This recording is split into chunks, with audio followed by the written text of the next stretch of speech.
And we are live. So happy Wednesday, everybody. Hope the sun is shining where you guys are. Today we've got the awesome Mr. Ross Curnow on the interview. Ross is taking 20 minutes out of his day to discuss his experience having worked with us. He just finished up a couple of weeks back in our flagship main program, The Blueprint. By all accounts, I think Ross has absolutely smashed it, but I'm biased, so I'll let Ross speak for himself. Before we jump off, Ross, you want to introduce who you are, what you do, a bit about you? Yeah, I'm Ross. As you said, I run a building company. Before that, I used to run a restauranty street food kind of chain called Mother Clucker. And before that, I've done a couple other businesses and stuff. And yeah, so I kind of I was just about to explain where I was at, but like also partner, kids. Yeah, I am married and I have 1 2-year-old and got 800 cats and a dog at home, and things are relatively crazy and full on. Cool. So yeah, that's and that's pretty soon. I said in the blurb for this chat, serial entrepreneur, lots going on, always got businesses, and I think you're a very busy man. And that being said, then let's rewind, say, a couple of months into the past, maybe 3 months, say. You'd, I think, seen some of my bits and bobs on social media. For whatever reason, you decided to reach out and have a chat. What was going on back there? What was your motivation for talking to a coach or engaging somebody like me? So there was 2 things. I think, like I said, right when we first talked, the word coach for me, I was always like, bro, nobody needs a coach. Like, coach, the word for me was a bit of a trigger. But I think I just I liked your vibe, and I liked the way that you sort of put yourself on social media, and the way how you kind of everything is your responsibility, but you're also sort of here to help rather than just being pull your socks up, mate. Do you know what I mean? And I just followed, lurked on you for a bit, and then then I don't know, I was away on holiday literally 2 months ago, or went the week before we started, and I was considering giving up drinking and just sort of a fresh start. And I have considered these things and fresh starts many fucking times before, and that therein lies what the main problem was for me. It was I've tried, I did the course with Wim Hof. I've listened to all the podcasts, followed and engaged with a lot of the things that you bring into the Blueprint. But my problem was sort of seeing something through and sort of committing long term and really understanding where I'm at, what my actual flaws were, and what was holding me back from being where I knew I should be, if that makes sense. Yeah, totally. And I think that's a relatively common narrative. I think that's kind of where I was at. It's just a bit lost and not that happy, but also happy on the exterior to people to So it's kind of this thing which in the last few weeks I've been seeing a lot of people who have similar problems to what I've just described. It's all right on the outside. They look like they're doing cool. They're doing lots of stuff, and people are like, well, what's wrong, man? You're doing, no. But inside, I was just being super negative. And I think, in fact, when you wrote the bio for today or whatever you call it, looking back, I was like, fuck, man, had a tear, because I was just like, that actually sucks that I was in that situation thinking it's sort of all right. And just to then to be where I am now, which I have what I've done with you to go back to and be all right, fucking calm down, bro. It's cool.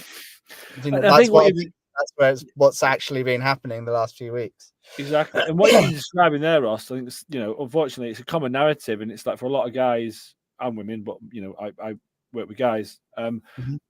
But I use guys in this sort of global term, is that on paper it all looks great, and outwardly looking in, everyone think you've got it all bossed off, but actually where you're at within that isn't in line. You're not really probably taking care of yourself. It's a weird, confusing place to be. Yeah, it's I mean, it's well, I've got it all on paper, I think, but I don't feel happy within it, and there's this, and this well, I think I know what I need to do, and I do it, and it never really happens, and you get stuck in this negative feedback loop, and I think that's Yes. you summarise it where you're at. It's exactly where I was. Yeah. Well, let's fast forward to today then.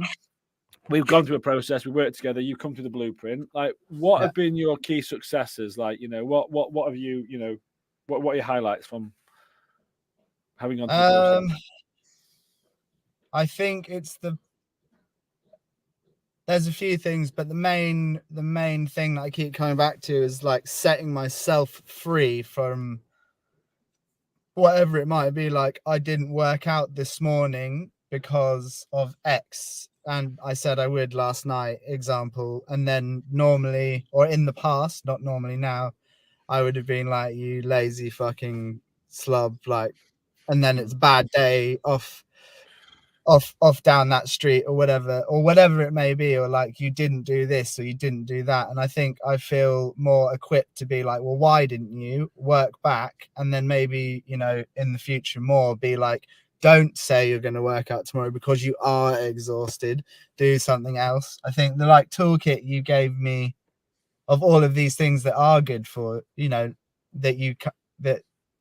all of the tools you gave me together enable you to use all of them in one day or a few and still feel like you're on track. Do you know what You're I in mean? control. Like that's it. Because I think because life presents you with all sorts of shit, as you know. I mean, I don't.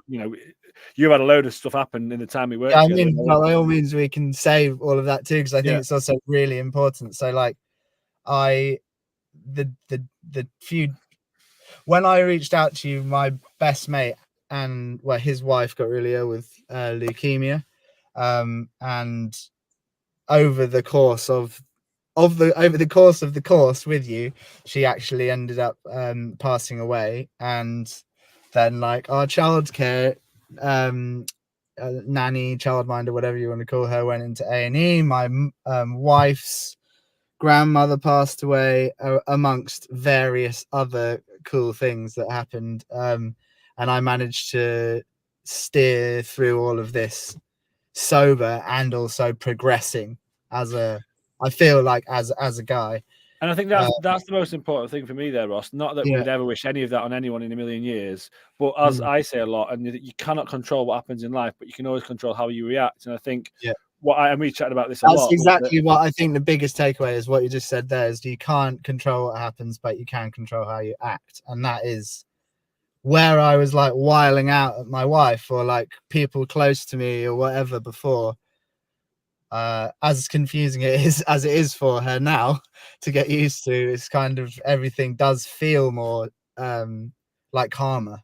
And even if it's like, that's absolute madness that's happening or this or that, usually within 10 minutes to half an hour I can contextualize it and move on or change my plan or whatever. And that's where the toolkit, I think, comes in as well. You described about having the thing to do. It's like, a lot of the stuff that you discussed, that we worked through, and the habits and the good behaviors, not superficial, but the more practical things that we need to do to feel and look good. Well, like, you probably know most of them, or I've done a lot of them, but it's like, it's not all of them or nothing. And it's being able to join the dots and go, this is my current circumstance. All the pretty shit things you just described there happening. Yeah. Well, given that, what can I do and what's important, and let go of the rest? Not, I'm a piece of shit because I haven't done X, Y, and Z. It's like, let's be fair to ourselves, given the circumstances. And being able to ebb and flow with that, right? Amount of like claiming back time, like, for example, like one of the first things on the first week is like, buy these vitamins and take these vitamins. You're a grown-ass man, you should be able to take the vitamins. And I'm like, yeah. And I'm still doing that now. And it's like, sets the bar of like making 2 minutes to look after yourself. Do you know what I mean? And those, like, all the little bits of time that you make for yourself, just frame your mind in what I think is the correct way of like looking after yourself first, and not in a selfish way. It's just like, I can't look after my business, my wife, my animals, the kids, the fucking everything, be a good friend, be a good dad, be unless you make 5 minutes and look after yourself. Exactly. So above everything, that is probably it, is like, it's not selfish to like take time out if you're gonna be better. Do you know what I mean? Like, yeah, that's and it doesn't better need for to be. it doesn't need to be an hour and a half sat in the cave contemplating your navel. Yeah, It can or be a a couple of holiday or minutes. anything. Just Yeah. little bits accumulatively over a day, and that's feeling like guilty and not worthy of having that time to yourself because you build it up to be bigger than it is, when it's actually just like go for a walk or like enjoy this or do this or the one that That I've creates like a really sort of a got martyr slash victim state, doesn't it? So you end up being like a sort of martyr or victim to your life, and then you can't help anyone or yourself. And it's like, well, it's being able to lower that bar and just be. I'm telling you what it is, but I think that we describe it as being able to sort of apply what you need to do given your circumstances. You know? Yeah, 100%. So yeah, few key takeaways, but I think like I guess the overarching one is like if you look after yourself, everything else should fall into place, I think. One thing that a big thing for you, Ross, when we spoke was this, trying a few things and it falls over, and then life gets in the way, and it's kind of what we're touching on already. Like how confident are you now in the, I guess, consistent or sustainability of this new way of operating for yourself? Yeah, I think it's like normally I said this to you halfway through the course or at the end. Normally when I'm doing something like this, I would have like shouted from the treetops that I'm doing it or like made a big deal about it or this or that. And the shift, the sort of dynamic shift to be like, I'm just maintaining it and I feel better gives me, I'm just slightly not nervous, but like there's a bit of worry there that maybe I'll drop a ball here or there, but actually the overarching theme is self-confidence that I'll be cool. Because I guess it's like nearly 3 months of this. I think with me, like with the course, and everybody knows me, it's like, well, what happens after you've done the goal of the course? Because I'm quite a like goal orientated kind of guy, and that's what people's worries were that are close to me. But I don't have any real feelings that I'm going to fuck it up. So I would say that's I'm feeling confident. Yeah, and I think what you're talking about there is, once you become more conscious of yourself, your habits, your behaviours, how you're thinking and approaching, and you learn the things to go, well, hold up a second, what's happened? I think of that as loops, right? And that where you might have tried to be doing something, and there's a behaviour you want to do or not do, or something's not working. Historically, that might, and then it doesn't happen. That might have been a 2 or 3 week gap. Like now, you can close that you said in like 10 minutes, or even if it's a day. Life's never going to be perfect. You're never going to do it all the time, and you will get lost in whatever happens because that's just life. But I think what you've described and what you're learning here, and what we all learn, is that just being able to pull it back and go, right, there we go again. And that for me is the powerful bit. It's recognizing that it can't ever always be right all the time. We're all fallible. But I think once you become conscious of that, it's hard to unlearn that.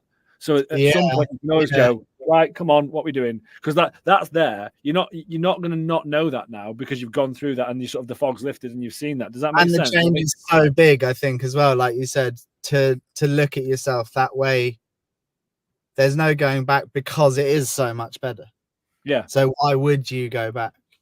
Yeah. I guess like I haven't thought about this, but I haven't drank from like the day we started to now.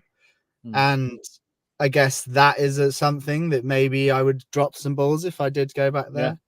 And I think the longer I don't drink for, the more I learn more about myself and learn more about not drinking. Because to begin with, it was just like, I'm not going to do it while I do this course. And to be clear to everyone watching this, that isn't a prerequisite, right? Like, Luke makes everyone give up drinking for 2 months. Don't do this. That's it. Never drinking it. Yeah. That's the key to the blueprint. Yeah, that's the only hack. It's just not drinking. No, but just because on that, I think what's important is a personal decision that I'd come to, and I think that's an amazing decision and massive respect for doing that. But it throws up a lot, like the question of, do I feel confident? That is one potential thing where I personally feel that maybe that would be a chink in the armor somewhere, but I'm not. So therefore, I feel confident. Yeah. Yeah, and I think with that, as specifically on the alcohol one, you know, for most of us, it's about balance. But then for some of us, actually taking it out and removing it for a period of time or indefinitely, well, Yeah. whatever works for you, it just allows you to get a bit of headspace and see. And for Also, you, I think just the personal circumstances where I was at, it would have been a lot shitter if I was dealing with hangovers. yeah, and we reflected on that as well, didn't we? So we said, you know, historically, having some of the stuff you've dealt with over the last couple of months, if you were using alcohol to sort of at least at first smooth the edges off, it would have compounded in a more negative way, right? And so having more ownership around that has allowed you to better deal with what you've been presented with. You know, it's not I'm being punitive, I'm not drinking. It's quite the opposite. You're sort of serving yourself. Yeah, exactly.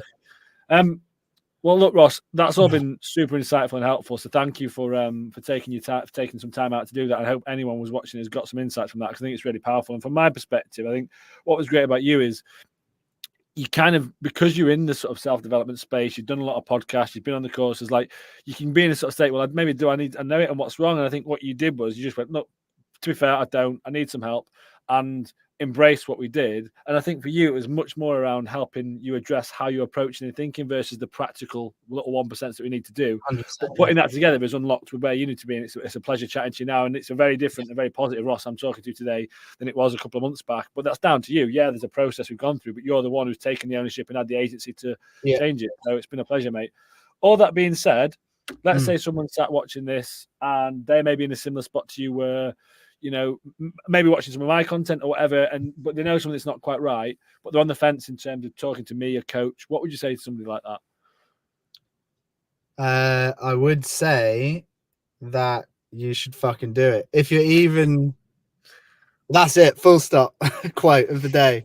I think if you are considering it, you already need to do it. And if you aren't considering it, you probably need to do it. Like, nobody is above any of these feelings, and if they're not, then they're really unself-aware. And I think the key to make like full success, and I don't mean like some fucking peas in your bank account, it's being happy and content. For being content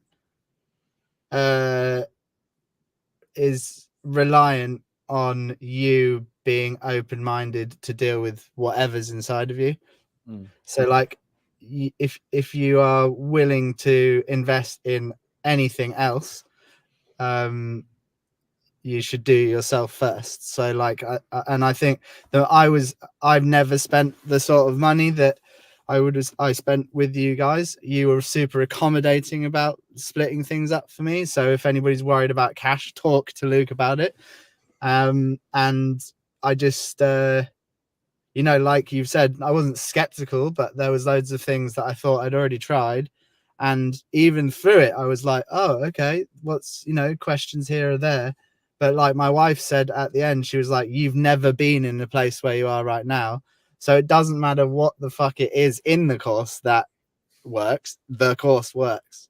It worked for me. So and I think it'll work for anybody else. And I think even more of a profound effect for people who haven't tried these things. I knew that those things are good, so I jumped straight into them knowing. Whereas I think like even if you're scared, this is the other thing, if you like have your reservations about doing a course like this, if you're scared, it's your gut telling you probably should go do something. So if you have a reservation about going to do the course, you should fucking do it. Do you know what I mean? I think like it just make the time for yourself, and you're wicked easy to talk to. There's no messing around, which I also, there's no like floofy doofy da da da da da. It's just get into it, and that's super helpful for people who are busy as well. It's quite like, oh, I thought we were going to chat about the weather as well, but no. So it's quite easy to just be open. And if you're willing to be open, or if you're scared, again, like this is why I think everybody should do something like this, is you get forced to being a bit more open and happy to talk about your shit, which again is where the part and parcel of what I just said is like, if you're open, you get more, and then you can give more. Yeah. So Awesome. do it. Well, thank you, mate. That's a ringing endorsement if ever there was one. So thank you, and I really, really appreciate it. But likewise, right back at you. It's been a pleasure working with you, My mate. 1% t-shirts on underneath Yeah, it. yeah. Right, tattoo on the arm. Luke has paid me handsomely. Yeah. You get a little brown packet in the back of your van. No, mate, it's been an absolute pleasure working with you. So thank you, and thank you for your time. I really appreciate it. If anyone is watching this, they're interested in having a chat, drop me a note in the comments or find me a DM and we can arrange a quick conversation and take it from there. On that note, Ross, absolute pleasure. If anybody wants to talk to me about doing the course, I would also be happy to have a one-on-one with anybody should they need. Thank you, mate. So yeah, that's as well. So if anyone is interested, we can ping you up Ross's way as well. So thank you. I really appreciate it. On that note, mate, been an absolute pleasure. You're a superstar. Love you to bits. Thank you for your time. I really appreciate it. And if anyone watching, hope you've enjoyed it. Got some insights from this, and we will all speak soon. Cheers, guys. Take care. Peace. Thanks, Luke. Bye.